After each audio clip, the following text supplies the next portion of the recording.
บายดีพี่น้องมื้อนี้มาพบกับช่องจุกชาแนล มื้อนี้อยู่เฮียนเบาจุกมีการจัดงานวันที่1วันปลูกต้นไม้นะแต่ละปีแม่นจะได้จัดทุกๆปีอยู่ใน นี่มีอยู่3 หมู่บ้าน4 หมู่บ้านนั่นแหละมีนา มีนาบางโคมีบ้านหวยมีพูนผางทุกๆปีแม่นจะได้จัดมีน้องๆนักเรียนแหละ และพ่อแม่ผู้ปกครองต่างๆที่มาร่วมหลายบ้านบรรยากาศเรียกว่าจุกไปให้เบิ่งแล้วเป็นน้ำดุดน้องอะไรซื้อน้ำเฮียจัดได้ไปสอบ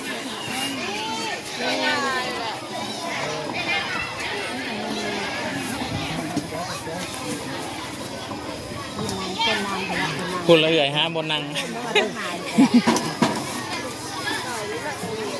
นั่งน้ำชาบัวผาวเลยได้ทุกปีกันบ้างกันมันเดียวกันหมดนั่งเลย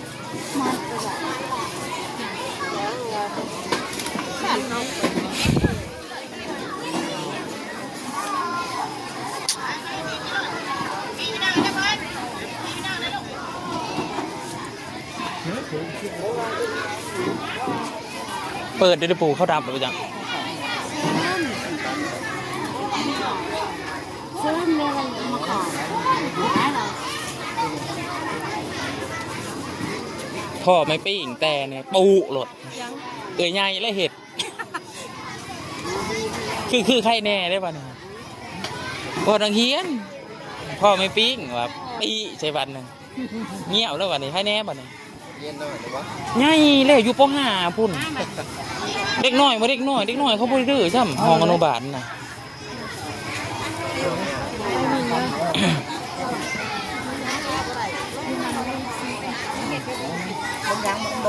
เสียไฟเอาไปให้เนี่ยที่มาส่งจองคนบาทก่อนพอไม่พอเรื่องมาที่ร้านขายสอยขนมก้อนหนึ่งยังไงจะกินเท่าไหร่อีกได้แล้วด้วยหักอันเดียวละ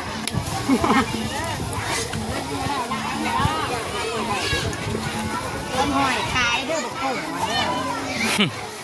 น้อยค่ะโซเด้ออันนี้ลูกน้อยท้ายก็ซื้อทิปนี้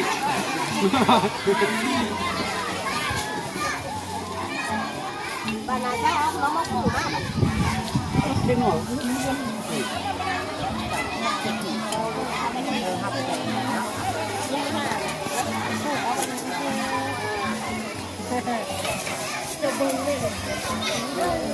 นี่แหละ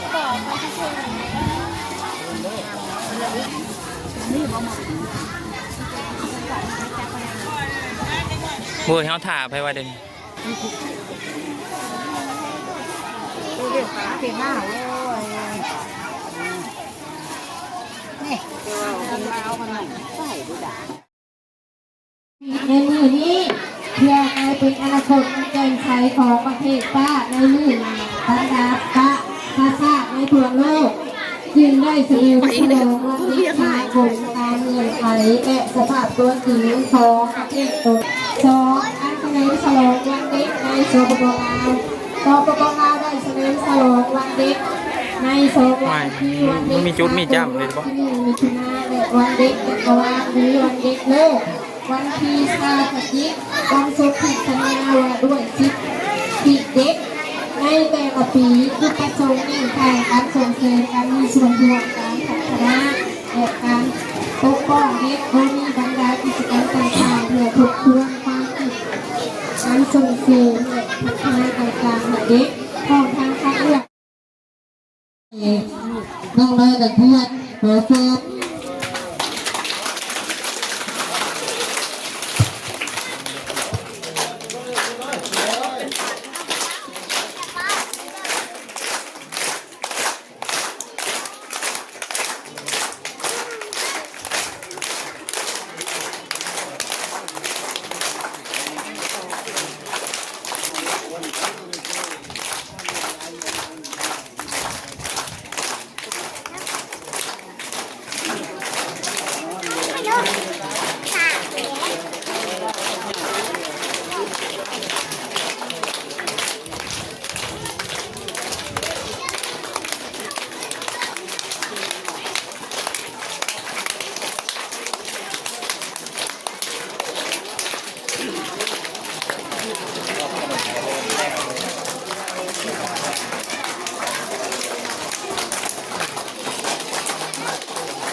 คอยหกคอยหกคอยหกคอยคอยเปียกคอยเปียกคอยเปียกเสื้อคอยเปียกเสื้อคอยเปียกเสื้อคอยเปียกตาแม่ตามือตาแม่โอ้ตีนูนคือต้องเทียบตุ้มเทียบตุ้มเทียบเป็นตัวน้อยเป็นตัวน้อยเป็นตัวน้อยมันเป็นใครเป็นใครเป็นใคร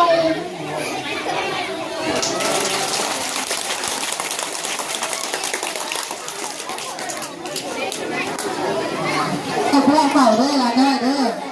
ถ้าหากว่าฟังก่อนเพิ่มเพิ่มค่ะท่านผู้ช่วยตัวเลขเอาไปเลยพักการพยานด้วยเนาะเพิ่มเพิ่ม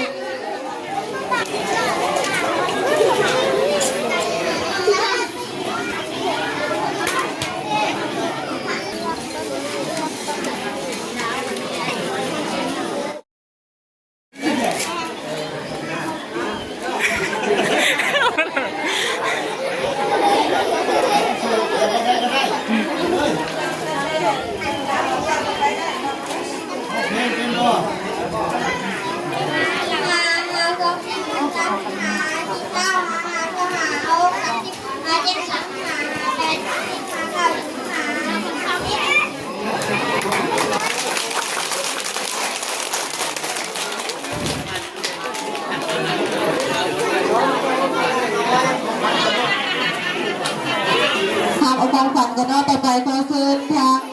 พอเนาะทางผู้รอดออกมามอบของขวัญให้นักเรียนขอเชิญ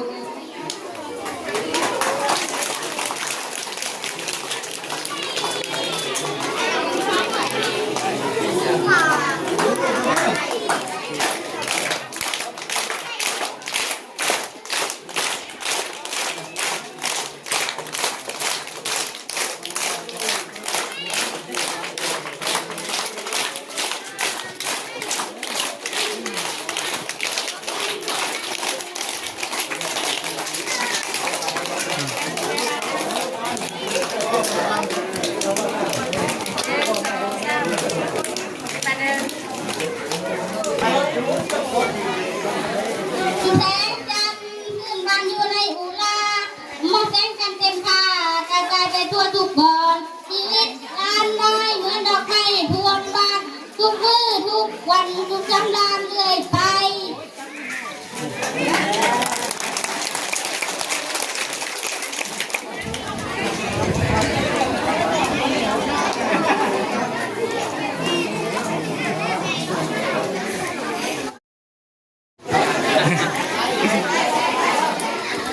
สวัสดีเท่ามุกอะชิวะอ่านบังซู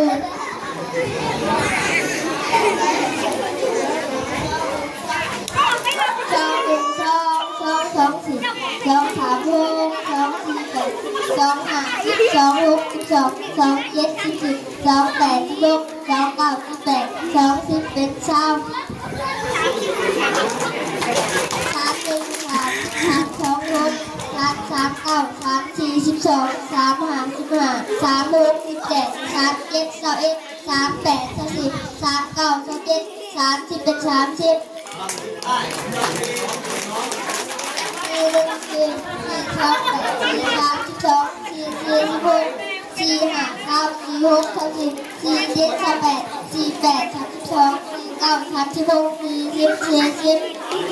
คงหาไปยัง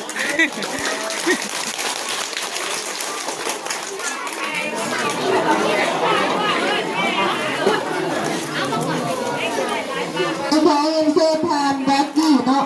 เลขาชาวบ้านบ้านเหื่อยบ้านน้อยปลอดภัยเนาะอย่าไปตื่นตาลายเลย ย้ายบ้านแล้วบ่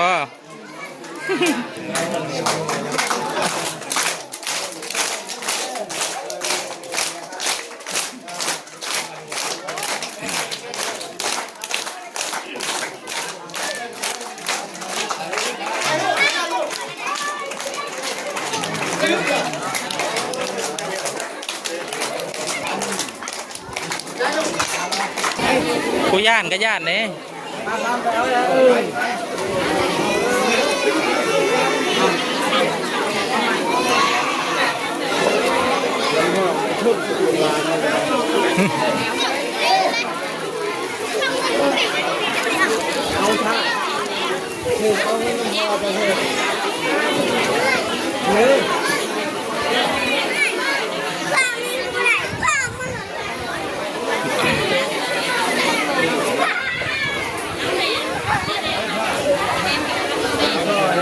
ได้แล้วเข้ามานั่งบอลพี่เข้ามานั่งบอลเข้ามานั่งบอลนั่งบอลไพ่บอลมันเด้อ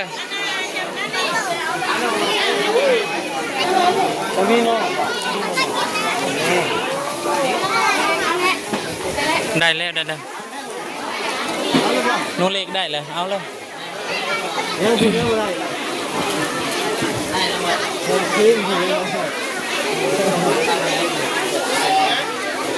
ได้แล้ว พูดพอจะพูด